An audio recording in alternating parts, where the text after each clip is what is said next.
Alors bonjour tout le monde. Aujourd'hui, notre objectif, c'est pas mal de finaliser notre jeu pour qu'il soit fonctionnel. Maintenant qu'on a une raquette qu'on peut déplacer avec notre souris, l'idée maintenant, c'est de faire rebondir les balles lorsqu'elles touchent la raquette et aussi de faire disparaître les balles qui ne touchent pas la raquette. Donc, vous allez voir que je ne suis pas un très bon joueur de ping-pong. Donc, voici, on voit maintenant que quand une balle touche la raquette, ça va prendre un petit peu de temps là, parce que c'est un peu lent ici. Donc, ici, ma balle blanche va toucher la raquette et elle va rebondir. Okay? Donc, on va voir comment ça se passe. Et puis, on va s'assurer aussi que les balles disparaissent si jamais on ne touche pas la raquette. Par exemple, la balle blanche ici va disparaître et la balle verte juste avant. Bon, maintenant, on va prendre un peu de temps pour voir quelles sont les conditions pour que la balle rebondisse par rapport à la raquette. Bon, dans un premier temps, il faut que la balle touche à la raquette. Ça veut dire que la valeur de Y du centre de la balle plus le rayon doit être égal ou supérieur à la valeur de Y de la raquette.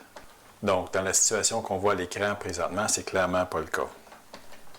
Bon, ici, dans le dessin que je vous montre, j'ai déplacé la raquette. Okay? Donc, on voit là qu'il y a un contact entre la balle et la raquette. Donc, encore une fois, la valeur de Y du centre de la balle, quand on additionne à cette valeur-là le rayon de la balle, si cette somme-là est supérieure ou égale à la position Y de la palette, ça veut dire qu'on a un contact au moins dans le sens vertical de notre jeu. Cependant, ce n'est pas suffisant pour dire que la balle va rebondir, parce que si je l'ai dessiné, la balle est à la bonne hauteur de la raquette, ou la raquette est à la bonne hauteur de la balle pour qu'il y ait un rebondissement. Puis, je l'ai dessiné pour que la balle soit dans le sens horizontal, là, devant la palette. Donc, il va falloir vérifier cette condition-là aussi un peu plus tard. Mais la première condition qu'on doit vérifier, c'est que le centre Y de la balle plus son rayon soit égal ou peut-être un peu supérieur à la position Y de la raquette. Donc, allons voir comment on va coder ça. Donc, c'est dans pong.js, dans la fonction animée. On avait toute une série, là, quand on vérifiait les rebondissements sur les murs, on avait une vérification pour voir s'il y avait un rebondissement par rapport au mur de droite, le mur de gauche, le mur du haut, le mur du bas. Ça, on va modifier ça dans quelques instants. Mais on va se rajouter du code ici pour voir si la balle va rebondir contre la raquette. Bon, pour faire ça, premièrement, ça prend une condition, ça prend un if. Bon, j'ai fait un petit peu de ménage dans le code là, pour que ce soit un peu plus simple. Okay? On va voir que ce n'est pas tout à fait correct ce qu'on a là, mais on va commencer par ça. Donc, ce que je disais tantôt, c'est qu'on va avoir un rebondissement. La première condition, il va en avoir plus qu'une, c'est que la valeur de Y de la balle plus le rayon soit égale ou supérieure à la valeur de Y de la raquette. Donc, c'est ce que je disais tantôt. Il faut que la valeur de Y de la balle plus le rayon soit égale ou supérieure à la valeur de Y de la raquette. Donc, ça, c'est la première condition. On va voir que ce n'est pas assez, mais dans ce cas-là, qu'est-ce qu'on fait? C'est on fait comme si on était devant un mur, ça fait qu'on fait rebondir la balle dans le sens des Y. Et aussi, on repositionne la balle pour que sa nouvelle valeur de Y soit égale à la valeur de Y de la balle moins le rayon. Okay? Donc, la nouvelle valeur de la balle en Y, ça va être la valeur de Y de la raquette moins le rayon. Donc, la balle va être ici. Alors, j'ai exécuté ce code-là et ce n'est pas satisfaisant parce que ce qu'on est en train de dire, dans le fond, c'est qu'à chaque fois que la balle va toucher à la valeur de Y de la raquette, peu importe sa position X, elle va rebondir. Donc, c'est un jeu qui n'est pas intéressant parce que la balle rebondit tout le temps, peu importe où on est, peu importe où est la position X de notre raquette. Donc, ça, c'est pas le fun. Bon, dans la situation actuelle, j'ai déplacé la raquette vers la gauche. OK? Donc, techniquement, ici, la valeur de Y de la balle plus le rayon est égale à la valeur de Y de la raquette. OK? Donc, la balle et la raquette sont à la bonne hauteur, si on veut, pour qu'il y ait un rebondissement. Mais clairement, ici, la balle va passer tout droit. OK? Notre joueur de ping-pong, ici, est beaucoup trop à gauche. Parce que la valeur de X du centre de la balle n'est pas incluse entre la valeur de X et la fin de la raquette. Donc ça va être les conditions qu'on va vouloir imposer pour qu'il y ait un rebondissement. Donc ce que je vais faire, c'est que je vais tasser tranquillement la raquette, puis on va décider si il y aura un rebondissement ou pas en raison de la raquette. OK, dans le fond, juste pour des raisons pédagogiques, j'ai décidé de commencer de l'autre côté. Donc ici, on voit qu'il n'y a pas de rebondissement possible. Donc je vais tasser la raquette un petit peu pour voir jusqu'à quand on doit la déplacer pour qu'il y ait un rebondissement. Donc voyez-vous ici, il faut prendre une décision. Là, OK? C'est une décision de programmeur et de jeu. On voit que la balle n'est pas tout à fait en contact avec la raquette. Bon, c'est sûr que dans la vraie vie, probablement que la balle viendrait toucher le côté de la raquette et puis la balle elle partirait dans une mauvaise direction. Ça fait qu'on peut imaginer qu'on peut disqualifier le joueur si ce n'est pas un bon contact entre la raquette et la balle à ce moment-là. Donc, pour qu'il y ait un rebondissement qui ait de l'allure, OK, je pense que la première condition à imposer, c'est que la valeur de X de la balle soit égale à la valeur de X, c'est-à-dire le coin supérieur gauche ici de notre raquette. Donc, si cette condition-là est respectée, à ce moment-là, on peut avoir un rebondissement. OK, donc pour coder ça, on a notre première condition ici, que la balle soit à la bonne hauteur. Je vais mettre ça entre parenthèses. OK, vous allez voir pourquoi, parce qu'on va avoir plusieurs conditions.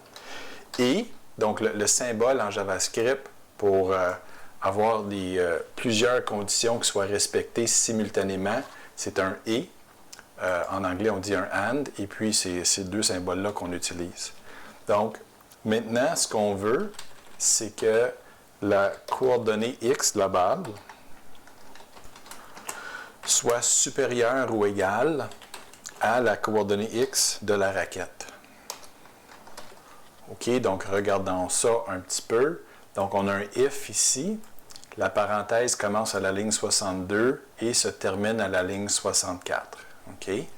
Et puis, maintenant, on a deux conditions qui doivent être respectées simultanément. Les deux conditions doivent être vraies pour qu'il y ait un rebondissement. Il faut que, dans un premier temps, il faut que la balle soit à la même hauteur que la raquette, en additionnant évidemment son rayon. Et aussi, il faut que la coordonnée x de la balle soit supérieure ou égale à la coordonnée x de la raquette, c'est-à-dire à droite. Donc, ce serait le cas ici. OK, allons voir maintenant, quand on programme ça, ce que ça donne. Bon, là, on voit qu'on a des rebondissements. OK, on a des rebondissements. Donc, la balle blanche a rebondi, la balle noire a rebondi. OK.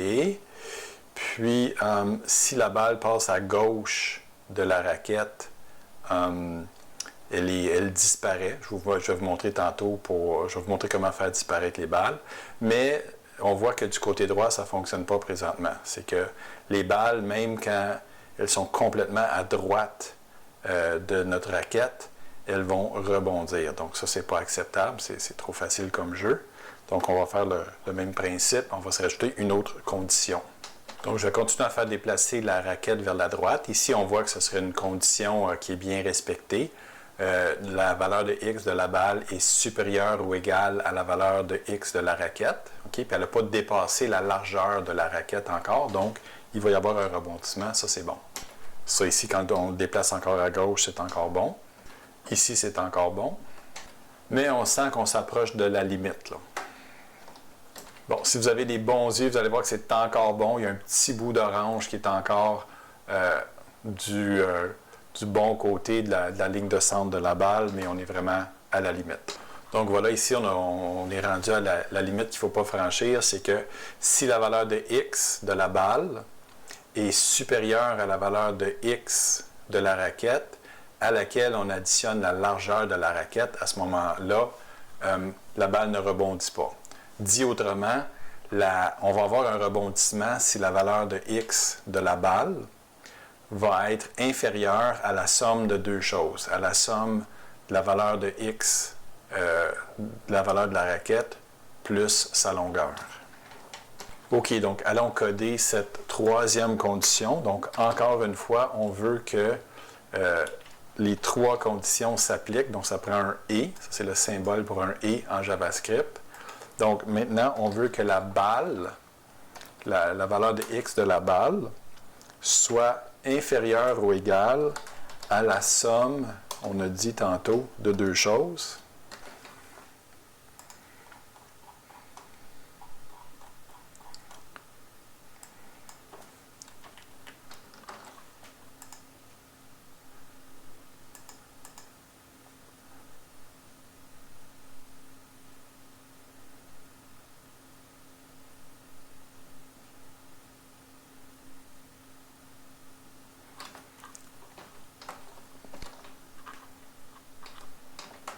Okay, donc, on voit que maintenant, on a corrigé la situation. Excusez, je ne suis pas très bon au ping-pong. Que si jamais on manque la balle du côté gauche, les balles disparaissent. Et si on manque la balle du côté droit, comme je viens de faire avec la balle verte, les balles disparaissent aussi. Maintenant, il nous reste juste à voir comment faire disparaître les balles. OK, donc on a fini les lignes 61 à 69 ici. Ça, c'est pour faire rebondir la balle contre la raquette. Maintenant, le mur du bas, la balle ne rebondira plus. Okay? Donc, il n'y a pas de rebondissement quand la balle va frapper le mur du bas. Excusez, j'ai changé le code un petit peu. Ça, c'est le code que vous aviez. Si jamais la valeur de y plus le rayon de la balle était supérieur ou égal à la hauteur du canevas, à ce moment-là, on faisait un rebondissement de la balle, puis on faisait une petite correction ici. Maintenant, on ne veut plus ça. Okay? Donc, je vais mettre ça en commentaire, ou vous pouvez simplement l'effacer. Ce qu'on veut, c'est qu'on veut que la balle disparaisse. Bon, comment faire disparaître la balle? La façon la plus simple, c'est de l'enlever de notre array de balles. Okay? Donc, rappelez-vous ici que quand on a parti notre jeu, on a créé un certain nombre de balles. Bien, supposons que c'est la balle rose ici, rose qui frappe le mur du fond, et qu'on n'a pas réussi à déplacer notre raquette pour la faire rebondir, bien à ce moment-là, on ne veut plus que cette balle-là fasse partie de notre jeu, donc on va tout simplement l'effacer de notre array qui s'appelle balle. Donc on va voir comment on fait pour effacer un élément dans un array. Donc ici, ce qu'on va vouloir faire, c'est que dans le array balle avec un S, on va vouloir couper, c'est un verbe anglais, splice. To splice, ça veut dire couper en anglais. On va vouloir couper le array balle à la valeur de l'index i, okay? Parce que rappelez-vous qu'on a une boucle ici et on examine les balles une après l'autre pour voir si elles sont en contact avec les différents murs et la raquette. Et ça donne que cette fois-ci, cette balle-là, on a constaté qu'elle a franchi le mur du bas. Donc, c'est la balle I, c'est la balle courante. Donc, elle, on veut la couper. Et quand on utilise la méthode splice ici, on dit on doit fournir l'index de l'élément qu'on veut supprimer et on dit combien d'éléments on veut supprimer. Donc, si on voulait en supprimer 2, on indiquerait 2 ici. Si on voulait supprimer les 5 prochaines, on indiquerait le nombre 5. Donc voilà, ici j'ai rajouté un petit commentaire. Et puis, avec ce code-là en place, c'est ce qui fait que les balles disparaissent quand elles touchent le mur du bas. OK, donc on va voir la balle bleue disparaître quand elle touche le mur du bas. Bon, juste pour vous faire remarquer une dernière chose avant de compléter mon vidéo, je trouve que ma raquette est un peu comme collée sur le mur. Donc, quand on a un bon programme, on peut changer les choses facilement. Donc ici, la position de ma raquette est donnée à la ligne 122 de mon programme ici. Donc, au lieu de la reculer de, par exemple, 10 pixels, je vais la reculer de 20 pixels. Puis, voyez-vous, la raquette est juste un petit peu plus élevée dans le jeu. Puis, je ne sais pas, je trouve que c'est un peu plus esthétique. C'est moins collé sur le mur. OK? Donc, si vous voulez faire ça, sentez-vous libre de le faire. Merci.